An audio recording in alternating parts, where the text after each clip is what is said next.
What is up, everybody, and welcome to episode 2 of the 3-video mini course series.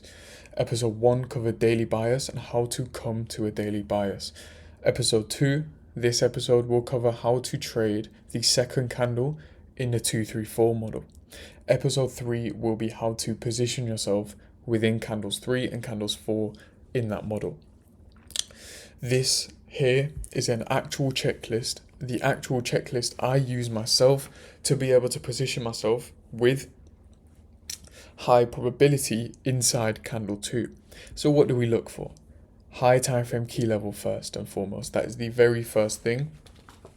Without that, you literally do not have a trade. Secondly, SMT with a correlating asset. So this example is Euro USD.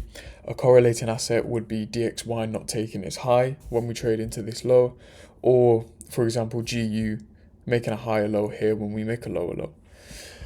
CISD, or change in the state of delivery, closing above the down close candles that traded into the range low, which is the liquidity into the key level. These 4 things are a direct checklist for a high probability entry in candle 2. Take a look over here, this price action. We have a discount, right? From range low, range high, coming down into a discount. We then have what? A high time frame key level. We have the breaker here, okay? This is a breaker Y. Well, low, high, lower low, high, high, trade back into it, okay? We have a daily fair value gap as well. So we have our high time frame key level. You can check that off.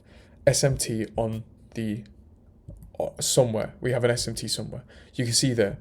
If you look at GU took that low down there on the 29th of May. Big SMT there, right? So check. Change in the state of delivery. We have to drop time frame now for this. So remember this. This is key. Change in the state of delivery and then liquidity for the key level. This is down here, candle 2. Right, this is the low. So we have liquidity for the key level in the form of a range low. So range low, high to low, work inside of it, drop down below. That range low got taken out. So external range liquidity has been engaged at that point. So you have liquidity for what? The key level. Remember that daily fair value gap around here, probably from there to there. Daily fair value gap. Liquidity for that. Now what? Change in the state of delivery. When do we get that? When we close above the down close candle that dug into what? Dug into the range low. That gave the liquidity for the key level. At that point here, as soon as we close above this level here on the 15-minute time frame, I am looking for entries. That to me is a high probability candle 2. Okay? So take a look. These are the down close candles that traded into the range low, the liquidity for the key level. When we get a singular candle close above these down close candles, that is when the change in the state of delivery changes. So actually, it changes here on the 15-minute time frame. As soon as we close above that opening price on that body there, you do not need to close above the wick here, just the body. Okay, the bodies are where the volume lies. That is another thing that you will not be taught for free. Now, we have the checklist. Remember the checklist. High time frame key level. You have to be referring to this because it defines high probability. High time frame key level. Obviously, episode 1, daily bias. You have to have a bias. Then high time frame key level. SMT. Liquidity for the key level. And then a change in the state of delivery. Now, all of this from the point where we change the state in delivery down to here, below that price there, all of that is high probability. Anything in here, any longs in here are high probability to me. And that is how you enter the second candle. Now, I always say to my students, the second candle is the hardest to trade. And it's true. It really is the hardest to engage with. But I've given you a checklist here to be able to engage with that singular candle if you want. If this is your way of trading and you want to catch the very lows and the very highs of this model, okay, go through that checklist before you're considering an entry. If you check all 4 off, you've got a high probability candle 2 entry. Now, candle 3 and 4 are a lot easier to trade. Why? Because we've already confirmed the swing with candle 2. We've already confirmed the 2, 3, 4 with candle 2's closure. So for example, at this point, candle 2 closes back inside here, creating a swing into a key level. Candle 3 we can predict to expand, and we gave a nice expansion up to this candle's high. There's a secret in there which I'm not willing to give away yet. I will hold that down for now. Now, remember, high probability candles too. What are they defined by? Well, they are defined by, they're defined by swing points. A swing point defines candle 2. A swing point and changing the state of delivery from that swing point defines candle 2, defines a high probability candle 2. Now, if we take a look down here, let's go through our checklist again. Do we have a higher time frame key level here? Well, yes, we're working inside of a daily fair value gap. Do we have SMT on a lower time frame or the higher time frame with DXY or GU? Okay, if you go to DXY, I'm not going to do that. There is probably an SMT at the highs on DXY. Then drop time frame. Now we need the rest of our checklist. Remember, this is candle 2's low. This is the low down here.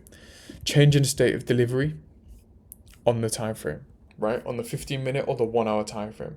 There you go. Those of you who made it this far, I'm going to give that away. The 15-minute or the 1 minute time frame, those are the best time frames for the change in state of delivery.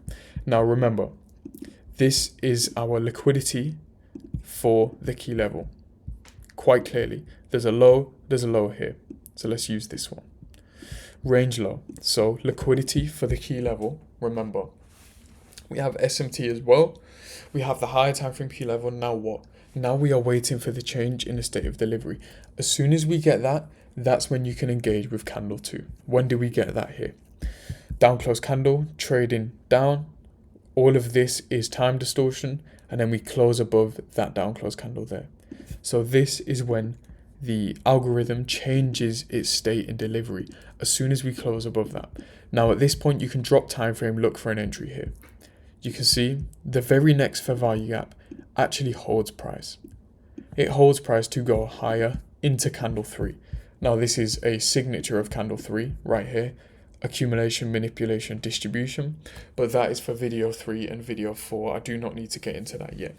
But you guys can see here how the candle 2 can be a really good trade if we have liquidity for the key level we're trading into. But that's the key. You have to have a range low or a range high for the key level. Otherwise, you do not engage any external range liquidity. Price is not high probability until we engage that external range liquidity. And it's very important you guys understand that. That is candle 2. And it is a shorter video because candle 3 and candle 4 are the main ones I focus on in my 234 model. It is the easiest to predict. It gives the biggest expansion, and there are certain characteristics, really key characteristics, that I look for to determine whether candle 3 and 4 are high probability expansion candles. So now let's recap.